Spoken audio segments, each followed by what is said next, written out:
Well, ladies and gentlemen, as you can see, there's only 1 minute left until we hit the final. We look at the Italian rower, Ita 4, turning his boat around. That's Luca Varacca of SS Murcarolo, and he's about to get ready for the final. So let's quickly head out to our commentary team in the launch following the race for 6 kilometers straight. Yes, you hear that right, 6 kilometers. And hear what they have to say about this final of the behemoths of coastal rowing. The men's solo about to get started, Sam and Sébastien. It is, yes. We're under the 1 minute warning there. We're just waiting to the crews are more or less aligned, as we keep touching on, because it is an unfixed start. They can move wherever they like. As long as they're behind the line when the klaxon sounds, they may start wherever they like. So these crews now lining up are almost ready. We're alongside with Spain 2, France 6, France 1, Tunisia 1, and we're getting underway. The klaxon is sounded and the crews are off. Let's see who shows strongest off the launch. To me, Tunisia 1 is a very good start for Tunisia 1, pursued by Spain 3, Spain 1. That's the best starters as I see it. Very, very difficult to choose between the rest of the pack from there, but that is the front of the field as I see it. Un départ massif avec 3 bateaux qui ont très bien pris les ascendants. C'est tout particulièrement la Tunisie. Tunisie qui s'est portée aux avant-postes avec un bateau espagnol, avec 2 bateaux espagnols. Il y a une armada composée de 3 équipages espagnols et 9 équipages français dans ces solos qui représentent 10 nations. 10 nations composent cette finale. Cela va de la Tunisie, du Mexique, de la Suède, du Pérou, jusqu'aux Britanniques, aux Danois, aux Espagnols, aux Français et aux Italiens, entre autres, qui composent donc cette finale qui est partie à 3 pour l'instant. L'Espagne au commandement, suivi dans sa foulée, comme son nombre, par le Tunisien. Les 2 bateaux espagnols plus la Tunisie aux avant-postes dans cette finale. Et le peloton est emmené par Barneville-Carteret pour Pierrick Ledard, qui occupe pour l'instant le haut du peloton et qui emmène la flotte à la recherche de ces 3 rameurs partis tout de suite en échappée solitaire. So this race, which looked so tough to call from the start, now we've got 3 races out in front. It's Spain 3, Spain 1 and Tunisia 1.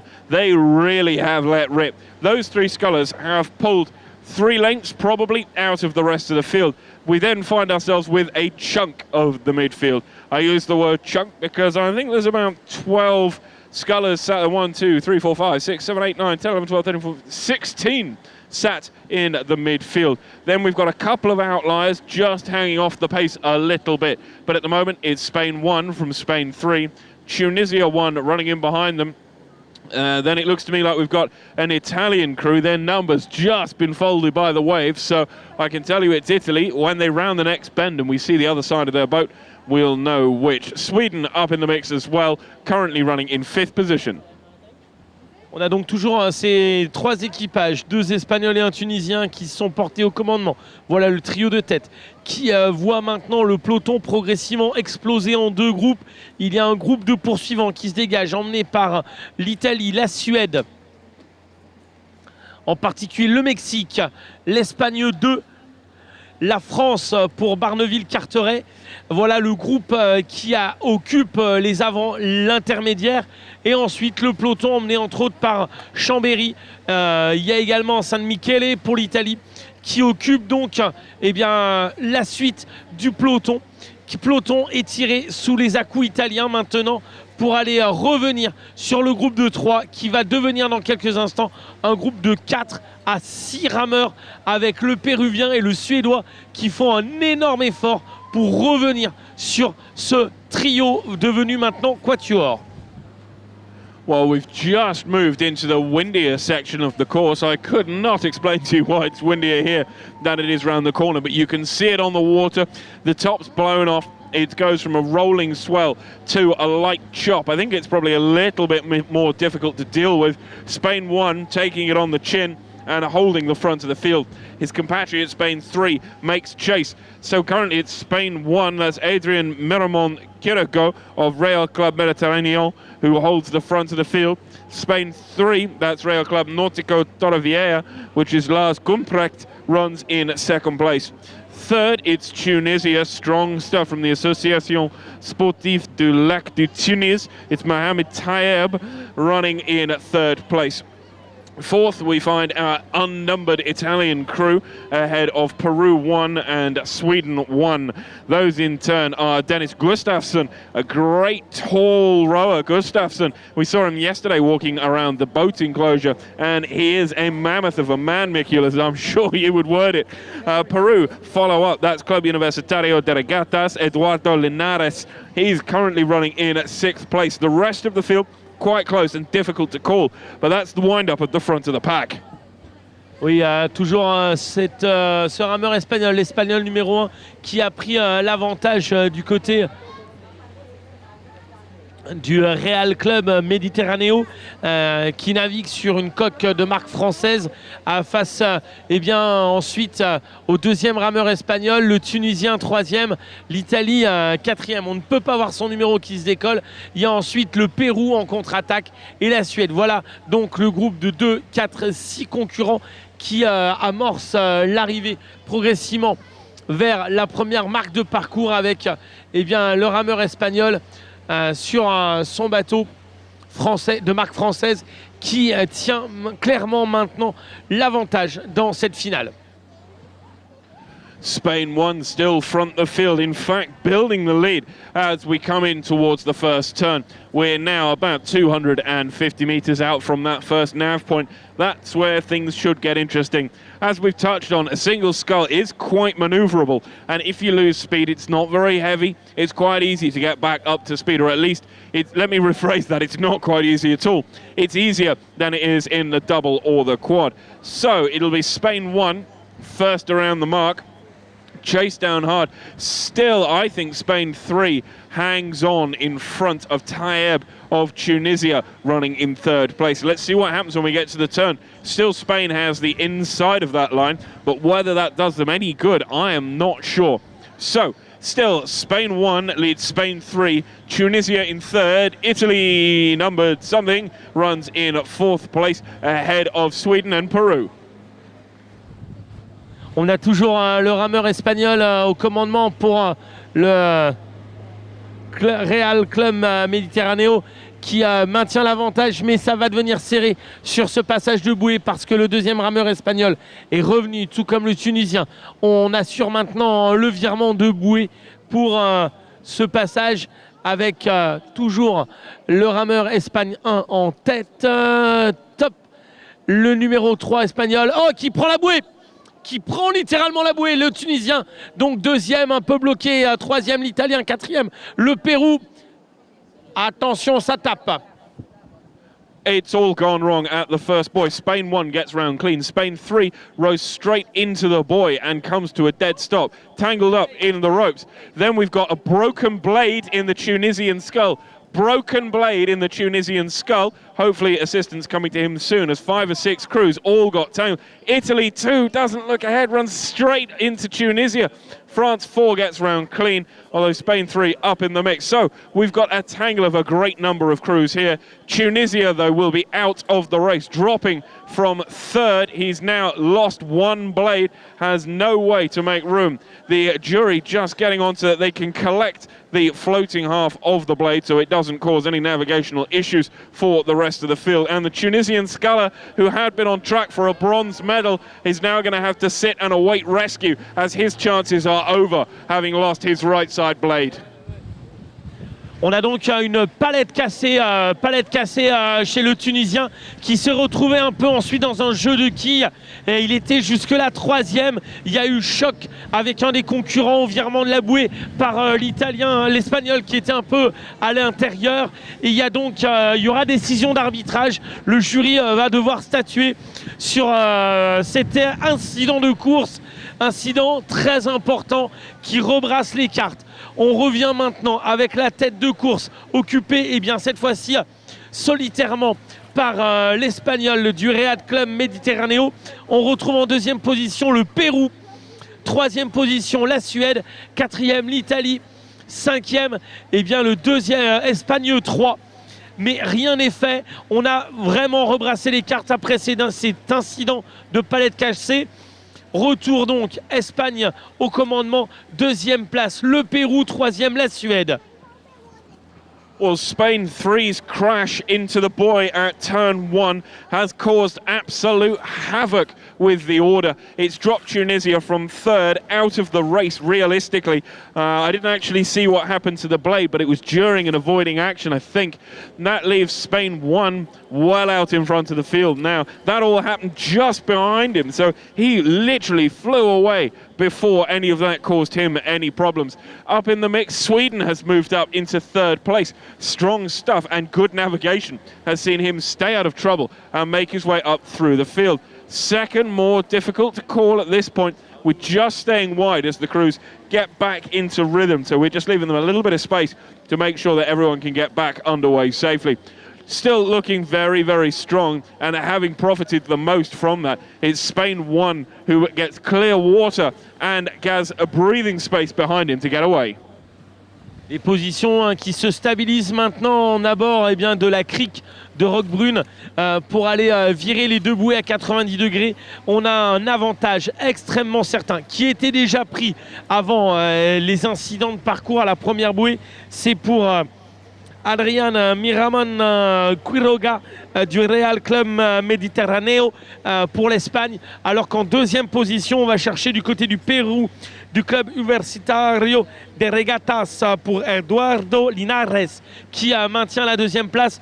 En troisième position le Suédois du Oganas Rodforening pour Dennis Gustafsson qui occupe la troisième place. Michiel and I were talking yesterday about coastal rowing versus flat water rowing. We were talking about equipment breakages as well. I was saying in 10 years, I've never seen a broken blade at a FISA event. And then in the last day and a half, I've seen 3 snapped out of the crew's hands. Making the best of it, though, Spain 1 has the front of the field and a comfortable advantage ahead of second place. Second place, to me, at this point, looks like Peru, also having profited from managing to stay out of trouble around the first turn. That seems to be one of the secrets in this event, is even if not to be tactically brilliant, as long as you can avoid bad tactics, then you should do quite well. They've managed to stay out of the trouble that was caused on the first buoy, and that has moved them up through the rankings. Spain 1 leads Peru 1, Sweden 3 in Sweden 1 in hot pursuit. Les positions qui ne varient pas pour l'instant malgré les attaques répétées du rameur italien sur le Suédois. Le Suédois qui conserve la troisième place. Devant, en deuxième position, on retrouve le Pérou. Et devant, seul au commandement, très nettement au commandement, le rameur du Real Club Mediterraneo pour l'Espagne qui maintient son avantage de manière évidente dans cette partie un tout petit peu plus mouvementée. Et là, il va falloir virer à 90 degrés. Attention pour cette bouée. Now we're approaching the second turn. Hopefully everyone will be able to get around here without incident. Spain 1 profited well. Du côté d'un bateau espagnol. Et l'on retrouve dans cet éloignement progressif Pierrick Ledard, premier français du Barneville Carteret du côté de la Manche, alors que l'on revient sur ce tout petit bord, ce virement à 90 degrés qui va encore tourner à l'avantage du rameur espagnol du Real Club Mediterraneo qui maintient très très clairement l'avantage sur le Péruvien et le Suédois et l'Italien. Voilà le trio ensuite à la bagarre avec des écarts faibles, mais il devrait y avoir des pénalités sur au moins peut-être le rameur italien à voir avec le jury dans la suite, donc il va avoir des décisions à prendre dans la suite. Voilà, virement pour l'Espagne. On va attendre maintenant le virement du Péruvien suivi du Suédois. Turn 3, probably one of the easier navigations. You turn here to run along the coast in towards the next buoy that marks the turn out to sea. It's not 90 degrees, not quite, it's probably 60 degrees, so it's a relatively gentle turn. So far through, we're clean with the first 3 crews, Sweden through now, Italy 1, as we now know, through in 4th place, ahead of our current 5th place sculler, just coming level with us now. That, I believe, is Mexico 01, Patrick Ledard from Puebla Rowing Club. Spain 2 makes up the rest of the field at the moment in 6th place. He's gained a space on France 01 since the last marker. Oui, en 4e position, donc on retrouve l'Italien 5e. C'est donc le Mexique 6e, l'Espagne 2 et 7e. Donc le premier bateau français suivi par l'Italien de San Michele et enfin Cognac. Voilà pour le top 10 de cette finale des solos masculins qui voit clairement le commandement en tête pour l'Espagnol du Real Club Mediterráneo sans aucune difficulté parce que la 2e place péruvienne est maintenant... Then we find ourselves Italy 4, just in 4th place at the moment. These front 5 crews, in fact, so let's include Mexico in that, sit a similar distance from each other. It's probably about 3 lengths clear water separates 1st from 2nd, from 3rd, from 4th, from 5th. So with half the course yet to run, still anything could change at the top, especially because bearing down on them is the full weight of the rest of the field. We've lost one sculler earlier on to a broken blade, just on about a third of the way through, but the rest still in contention without too much a gap opening at the back of the pack. Des positions dans ce long bord qui va nous amener sur un virage légèrement inhabituel, enfin toujours dans le même sens, remonter cette fois-ci en mer sur bâbord avec un resserrement des positions pour la tête de course. Le rameur espagnol voit revenir progressivement le rameur péruvien qui est en train de travailler au forceps ce retour dans la douleur, dans l'effort physique important pour le rameur sud-américain face au rameur espagnol. En 3e position maintenant, l'écart est définitivement creusé pour le Suédois qui a mis en coupe réglée l'Italien. 4e, le Suédois qui maintenant lorgne devant lui pour aller se rapprocher peut-être du Péruvien qui quant à lui est à la manœuvre donc sur la tête de course. Derrière, pour la 4e place, eh bien les choses se resserrent. Le Mexicain continue à impulser énormément du haut du corps alors qu'on retrouve également le Français de Barneville-Carteret à la manœuvre avec l'Espagnol pour revenir sur le Mexicain et peut-être l'Italien 4e. Il y a un resserrement de la 4e à la 5e, 6e, 7e et 8e place avec le rameur italien de San Michele dont il faudra faire attention à la pointe de vitesse dans son bateau vert. We're coming up on the buoy that marks the turn out towards the open ocean. As we come towards it, it's still Spain making the best of the running. That's Spain 1, of course. That is Adrian Miramont Querago of Real Club Mediterráneo, who has held the lead for most of this race, especially having escaped incident. Then 2nd place we find ourselves with Peru. Club Universitario de Regatas, Eduardo Linares runs in 2nd place. Sweden 1, that is Dennis Gustafsson of Haganes Rådfjording in Sweden. Those 3 are currently in the medal places as the first man rounds that buoy and heads out to sea. Peru now round as well, about 6.5 seconds separates those 2. Marker number 3 ready to turn out towards the open ocean. We're heading up to catch up with our front runners out in the open water. Les 3 premières places sont clairement jouées maintenant avec l'Espagnol en tête, 2e position pour le Péruvien, 3e le Suédois. Et ensuite on assiste justement à un resserrement de la 4e, 5e, 6e et 7e place avec eh bien, le Mexicain qui arrive maintenant après l'erreur tactique de l'Italien qui a mal viré la bouée et surtout en fait qui est parti trop à l'intérieur. Il fallait remonter en pleine mer, il l'a oublié et le Mexicain est revenu à sa hauteur. Ensuite on retrouve San Michele qui est en train de grignoter tout le monde en eh bien, 6e place, 7e place pour l'Espagne 2 et 8e pour la France avec Barneville-Carteret. So coming up on the next buoy, we're ready for one of the last couple of turns now that mark the turn back in towards shore. Now this, you will at least run with the waves rather than into them. They've been running straight out into the wave fronts for the last 400 meters or so. That's particularly trying, but they will reap the rewards as they get pushed back in towards the shore. First man round, he comes round very cleanly. That's Spain 1. He's pursued by Peru, who got hung up a little bit, slowed a little to make sure that he got round cleanly. Sweden in third place still. Those three, whilst they've bunched up a bit, they've pulled further and further away from the rest of the field. The field, though, is bunching up. Remember, Italy went really far wide on the last buoy. He has been overhauled by at least Mexico. What happens on the next buoy with him as well? On a vu le Péruvien deuxième légèrement bloqué à la bouée numéro 5, ce qui a permis un retour progressif grâce au très bon virement de bouée du Suédois. Mais devant, eh bien, l'Espagnol est toujours en train de caracoler en tête. Deuxième place, le Pérou qui maintient. Troisième, la Suède. Et quatrième place, inversion maintenant à l'avantage du Mexicain. Le Mexicain qui a très très bien viré avec ensuite quatrième, donc le Mexique, cinquième, Italie 1. Pour Padoue et sixième, il revient, c'est San Michele pour l'Italie. From fourth, we've got about 800 meters, 900 meters now left of this race to run. We've got about 300 left to the last buoy, and it's 590 meters from that buoy to the finish line by the shortest route possible. Nous sommes en approche de la dernière bouée à virer avant le sprint final.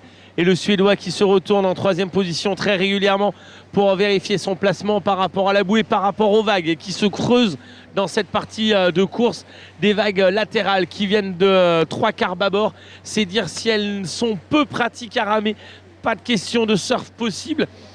Avec toujours l'Espagnol en tête, deuxième position, le Péruvien troisième pour donc la Suède. L'écart est fait. L'écart est définitivement fait sur la quatrième place qui est mexicaine, cinquième italienne, cinquième et sixième italienne et septième et huitième française et espagnole.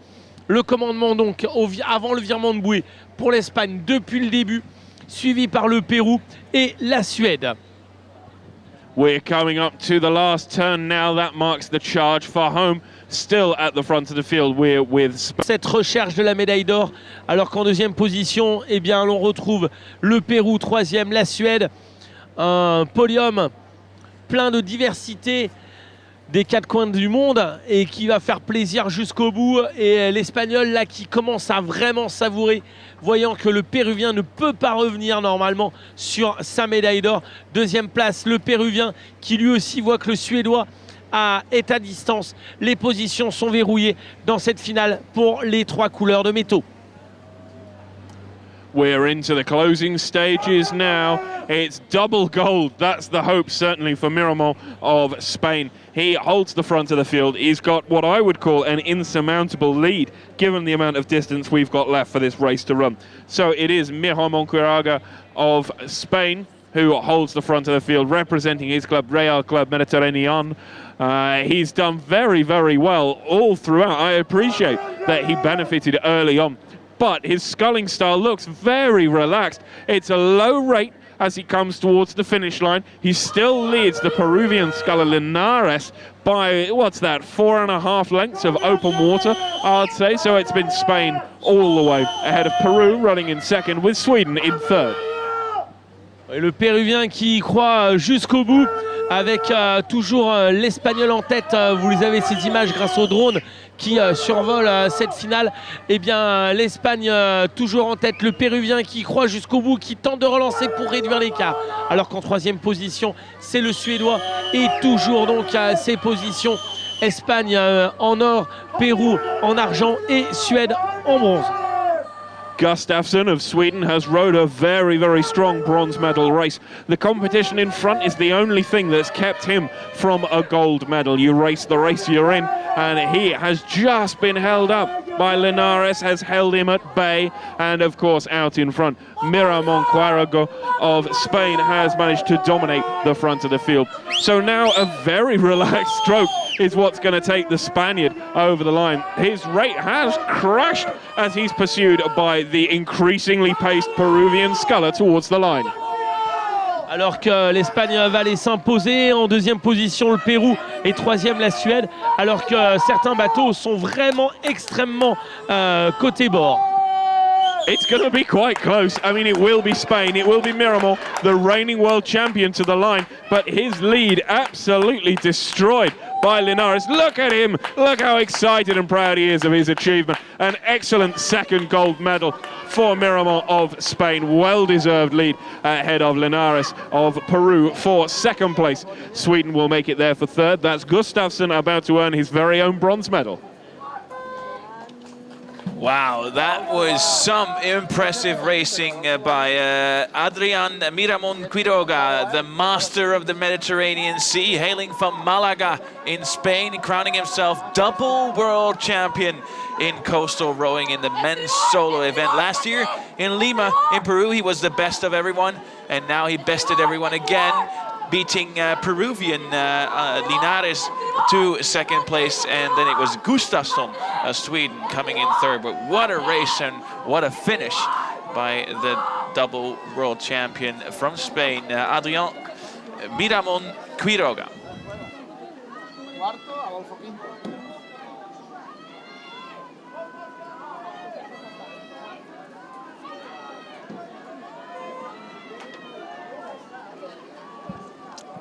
Some beautiful shots from the drone there as the last couple of rowers cross the finish line. France very happy to have survived the ordeal out on the Mediterranean Sea in front of Monaco. And some rowers actually having to take an extra turn to cross the finish line first, going on the wrong side of the buoy. Well, that's something you have to do, obviously. That's what coastal rowing is all about, just making sure you get the right angle, get the right buoys, and cross them in the right direction. And that will take you across the line. Last couple of rowers of a field of 21 individuals who raced each other, which saw Adrian Miramon Quiroga of Malaga, of Real Club Mediterraneo, win the gold medal. We'll be with his victory ceremony later on. We'll be with the victory ceremony of the women's Cox quadruple sculls in a couple of minutes' time. But until that moment, we have to ask you to keep applauding every athlete crossing the finish line, because they raced their hearts out, their lungs out, their legs out, trying to beat each other in this final of the men's solo event.